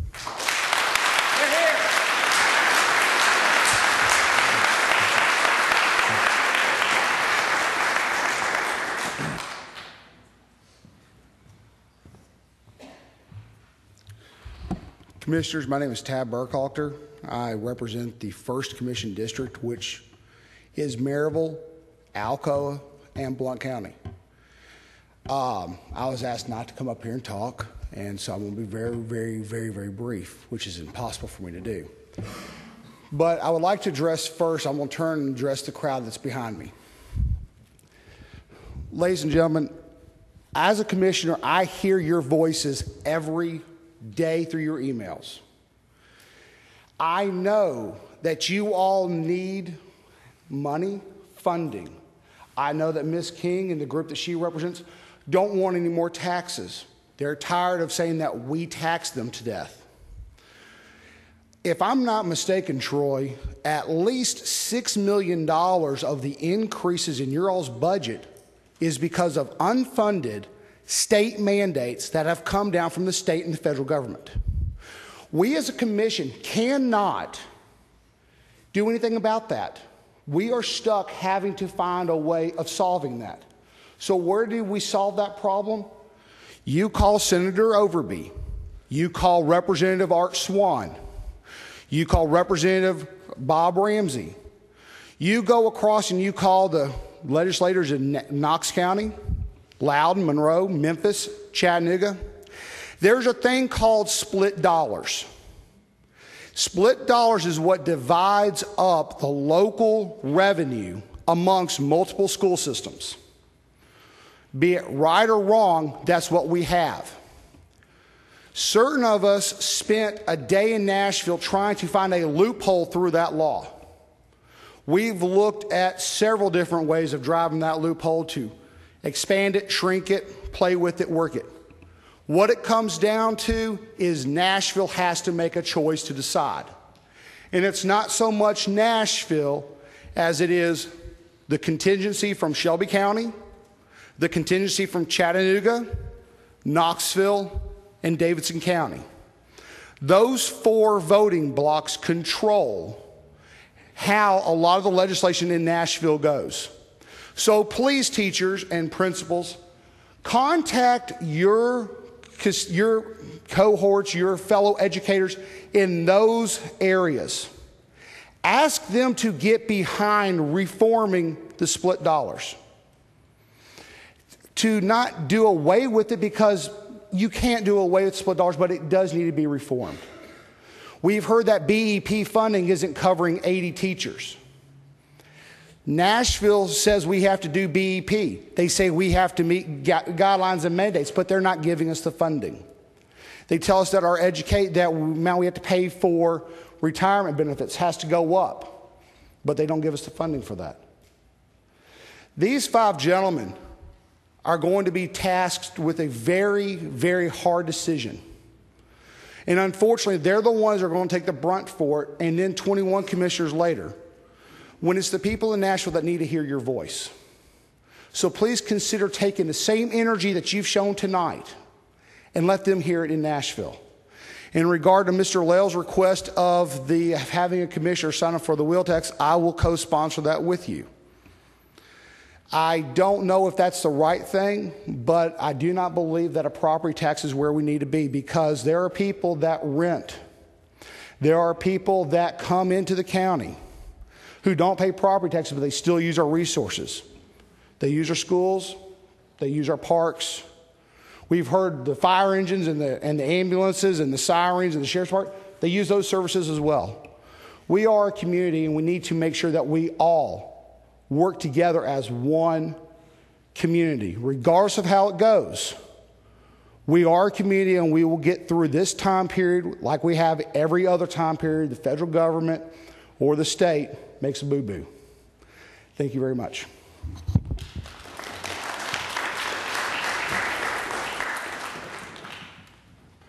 Anybody else? Okay. Thank you, Mr. Chairman. I have to write things down. Recently, we all rejoiced at the news that a cutting-edge company like ProNova was located in Blount County. With the company come plans to employ 5,000 people over the next several years. These are high-tech, high-paying jobs. They will require a highly trained, highly educated workforce. Governor Haslam said for Tennessee to be competitive with other states and countries vying for the jobs of the future, we have to do a better job of educating our young people. Prospective employers have as their primary concern the availability of an educated, well-trained workforce. If we don't meet those needs, then those companies will go elsewhere, or they will simply bring in employees from outside the county. We should do all we can to meet these employers' needs, and it begins with education. Blount County schools are exemplary schools. I would put our teachers up against any in the state because we have some of the finest, most dedicated and caring teachers in the state of Tennessee, bar none. Look at our achievement data and state rankings. Our director has a vision for our system that includes more technology-based instruction that will carry us forward to meet the needs of Blount County students. And that will enable us to become productive citizens. This vision and initiative will require an increased investment in our school system. We can't meet the needs of a 21st century world by taking a step backwards in educational investment. Many of the so-called reforms coming from the legislature is due to the condition of Memphis. According to Education Committee Chairman Brooks, had it not been for Memphis, many of the changes we've suffered through would not have been enacted. Bottom line is, everyone realizes that Memphis has issues. But unlike Memphis, our schools are not mismanaged. They're not failing. And we have solid administrative leadership. If we are to remain an exemplary system, we will need resources. Blount County teachers are not ready to go backwards. We're ready to move forward. We need this committee to move forward with us. Inadequate funding will weaken our system, make it vulnerable to the kinds of things that have undermined other systems that led to dilapidated buildings, failing schools, teacher flight, and increased dropouts. I understand you get a lot of requests. We've seen a lot of it. But gentlemen, all other interests depend on a viable, exemplary school system. Please don't listen to those who say no to everything. And show leadership by fulfilling your obligation to adequately fund education. Ben Franklin said, "The good education of youth has been esteemed by wise men in all ages as the surest foundation of the happiness both of private families and of commonwealths. Almost all governments have therefore made it a principal object of their attention to establish and endow with proper revenues such seminaries of learning as might supply the succeeding age with men qualified to serve the public with honor to themselves and to their country. Be wise men and women. Secure the foundation of happiness for our progeny by endowing Blount County seminaries of learning with the proper revenue. The students of Blount County deserve no less." Thanks, sir.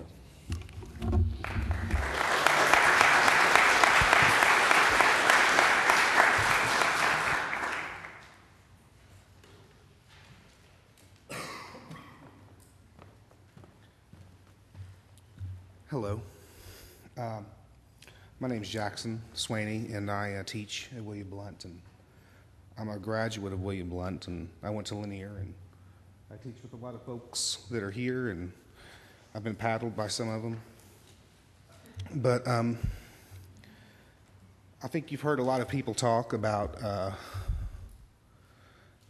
what things teachers are doing in their classrooms. And I know that you guys have some decisions to make, and you have a diverse group of people that you serve and that you care about this. I know that you do. But what is the impact going to be for the individual student with a drastic reduction of teachers like this? Whether the favorite teacher is retained or gone, that favorite teacher is going to have much more difficulty making those personal connections with his or her students when he has to take care of more of them.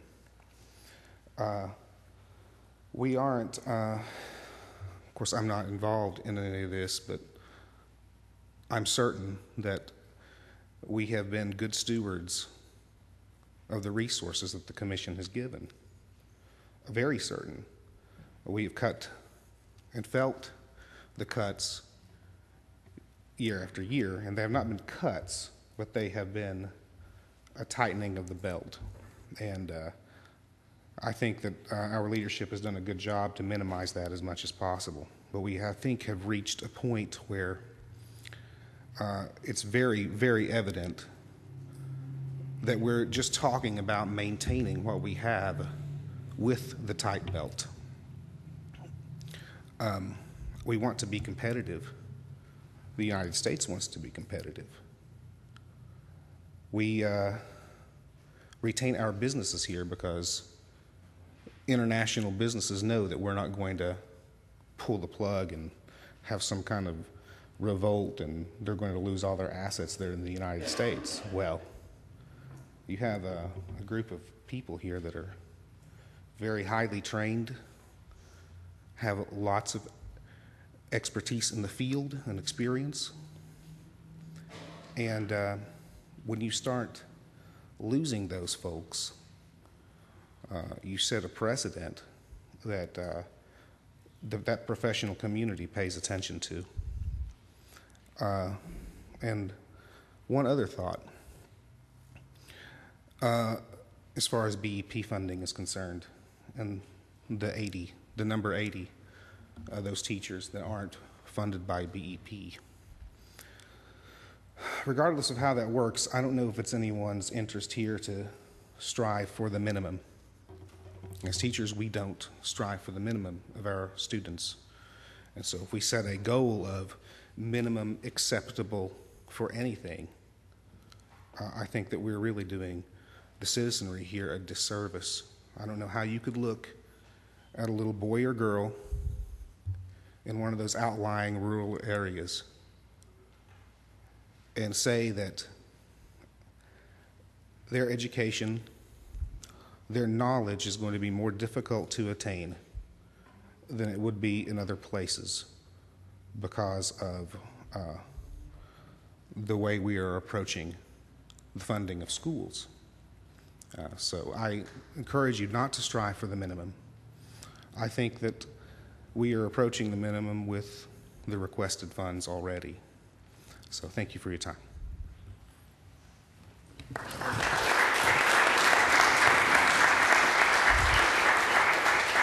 Is there anyone else who'd like to come up front?